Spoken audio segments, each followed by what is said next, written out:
to the 6th episode of the Weekly Takes by Jagjit from New York. As always, we begin by talking about news of the world, happenings in USA, a little known fact about New York City, news of India, and the role of the opposition, wherein we will talk specifically about the Congress Party. Let's begin. International news. It is Corona once again.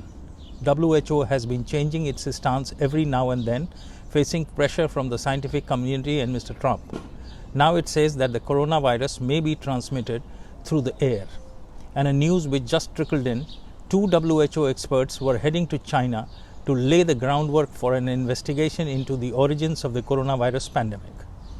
Bolivia's interim president becomes the 3rd Latin American head of state to test positive for COVID-19. Meanwhile, in a shocking declaration, President Erdogan of Turkey changed the status of Hagia Sophia, the nearly 1500-year-old UNESCO World Heritage Site, a focal point of both the Christian and Muslim Ottoman empires, and now one of the most visited monuments in Turkey, to a mosque as per a court ruling. Within this lockdown, a funny news.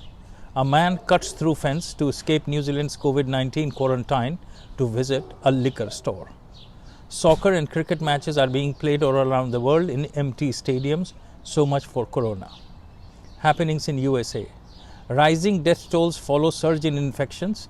Texas, Florida and Arizona are reporting spikes in fatalities. BLM has been in the forefront and Americans are struggling with their past. Struggle must continue and we must win. Points to ponder. On the one side, we see the Nasdaq rising, and on the other side, we see giant American businesses and household names like J.C. Crew, Brooks Brothers, Hertz, GNC, JCPenney, and many more filed for bankruptcy.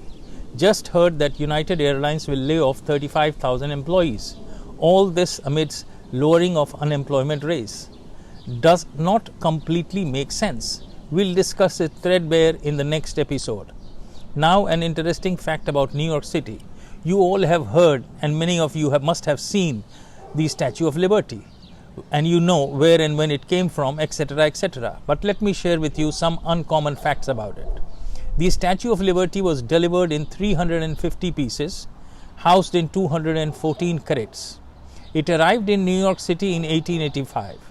The statue's iconic arm, meanwhile, arrived in the States a decade earlier in 1876, where it was put on display at the Centennial Exposition in Philadelphia to raise money for the construction project. There are 7 rays on her crown, one for each of the 7 continents and 7 oceans. At the feet of the statue lies the broken shackles of oppression and tyranny. And by the way, do you know the name of the statue?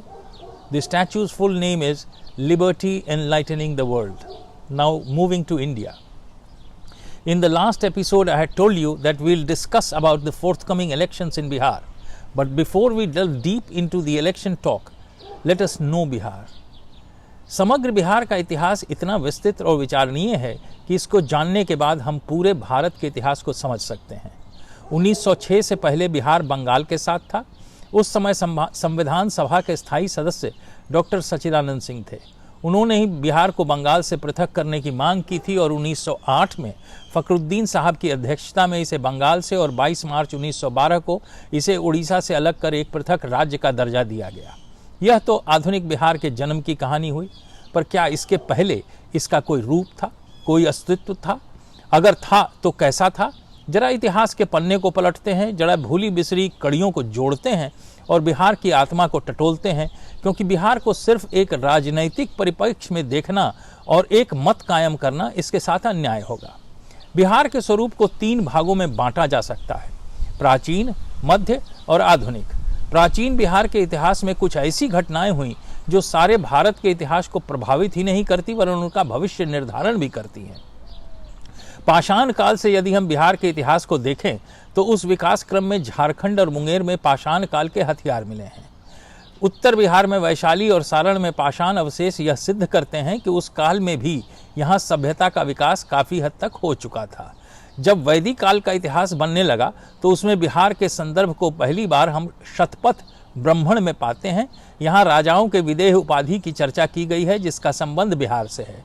Nimi विदेह, इच्छकवाकू और मिथि आदि नामों से राजवंश का परिचय मिलता है। राजा जनक 25वें विदेह थे जिनकी पुत्री सीता थी। इस क्षेत्र के लोगों को व्रत कहा जाता था, जिसका विस्तार सदानीरा नदी तक था, यानी सदा नीर से भरी रहने वाली नदी, जिसके किनारे मानव प्रजाति की उत्तम सभ्यताओं ने जन्म लिया। इसके बाद के काल यानी उत्तर वैदिक काल में जब व्यवस्थित जनपदों की स्थापना हुई तो भारत के प्रमुख 16 जनपदों में 3 जनपद बिहार के थे, मगध, वैशाली और वज्जी संघ। वैशाली उस समय इतना समृद्ध और प्रभावशाली था कि रोमन मेसोपोटामिया की सभ्यताओं से इसकी तुलना भी नहीं हो सकती थी। बहुत कम लोगों को ज्ञात होगा कि यह विश्व का पहला गणराज्य था। लिच्छवी और मल्ल वंश का विस्तार नेपाल तक देखा जा सकता है। इस काल में पटना, गया को मगध, भागलपुर को अंग और मुजफ्फरपुर को वैशाली कहा जाता था। विकास के क्रम में मगध का विस्तार सबसे ज्यादा हुआ। कालांतर में मगध की कला, संस्कृति, शिक्षा ने सारे भारतवर्ष का नेतृत्व किया। उस समय शिक्षा के बड़े बड़े केंद्र थे, विक्रमशिला, नालंदा, उदंतीपुर आदि ऐसे विद्यालय थे जिनका सानी कोई अन्य विश्वविद्यालय उस समय मौजूद नहीं था। कुमारिल भट्ट, जीवक, चाणक्य आदि नामचीन आचार्यों का इल्म वहां गूंजता था और भारतवर्ष ही नहीं विदेश से भी लोग उनसे पढ़ने आते थे। इसी मगध से बिंबिसार, अशोक, अजातशत्रु जैसे महान शासक पैदा हुए। आज हम जिस ग्रेटर इंडिया की अवधारणा की बात करते हैं वह अशोक और गुप्त साम्राज्य में साकार देखी जा सकती है। गुप्त काल को भारत का स्वर्णिम काल भी कहा जाता है। यह दक्षिण की सीमाओं तक फैला था और यहीं के चंद्रगुप्त ने सिकंदर महान का विश्व विजय का सपना चूर कर दिया था। सेल्यूकस से लड़ाई के बाद उसकी बेटी से विवाह किया और उसी काल में मेगास्थनीज पटना आया, जिसका लेखन आज भी बिहार के उत्कर्ष की गवाही देता है। अशोक महान को तो आज भी भारत नहीं भूला है और उन्हीं के शिलालेख का अशोक चिन्ह भारत ने अपने शीर्ष पर सुशोभित किया है। यहीं चाणक्य जैसे अर्थशास्त्री हुए जिनका प्रशासन और अर्थशास्त्र आज भी समय और काल को चुनौती देता है। उत्तर वैदिक काल के बाद बिहार में एक धार्मिक आंदोलन उठा जिसके प्रणेता बुद्ध और महावीर थे। बिहार उनकी कर्मभूमि रही जहां से उन्होंने विश्व को एक अनूठा धर्म प्रदान किया जो आज तक लोगों को मुक्ति के रास्ते पर अग्रसर करता है। जैन धर्म का भी आविर्भाव बिहार से ही हुआ। जैन धर्म पहले से भी प्रचलित था और इसके पहले तीर्थंकर ऋषभ देव थे, पर यह फला फूला अपने 24वें तीर्थंकर महावीर द्वारा, जो वैशाली के थे। जिस समय प्राचीन बिहार का अवसान हो रहा था उस समय काल एक नई रूपरेखा बिहार के लिए तैयार कर रही थी। उसी समय उत्तरी बिहार में एक नए राजवंश का उदय हुआ जिसे कर्नाट वंश कहा गया। यह मिथिलांचल में था। 3 शासक यहाँ से हुए, ज्ञानदेव, नरसिंहदेव और हरि सिंह देव। हरि सिंह देव के काल में विद्यापति कवि थे जिनकी तुलना कालिदास और जर्मनी के कवि गेटे से की जाती है।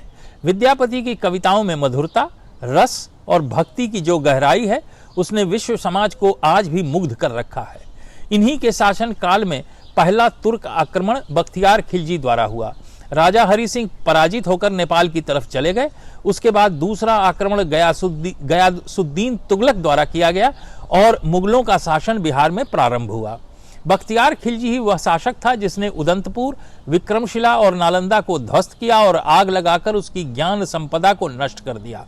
कहते हैं कि नालंदा के पुस्तकों की आग महीनों तक नहीं बुझी थी। इस काल में बिहार में 2 प्रकार के शासकों का आगमन हुआ, अफगान और तुर्क।